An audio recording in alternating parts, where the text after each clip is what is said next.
Hello guys, আপনারা কেমন আছেন? আপনার দোয়ায় আমি অনেক ভালো আছি।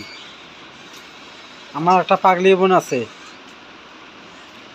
তাই তাই কিছু কাজ করতে পারে না, এই বিছনাত পড়ে আছে, তাই খাইতেছে নুন নুন দিয়ে ভাত, নুন ভর্তা, আলু তো নাই, আলু কিনতে পারে না, আলু তো নাই, অভাবে আলু কিনে পারে না, মরিচ ভর্তা, নুন ভর্তা দিয়ে ভাত খাইতেছে। দেখেন, খাইতে পারতেছে না, নুন দিয়ে ভাত খাইতেছে না। দেখেন,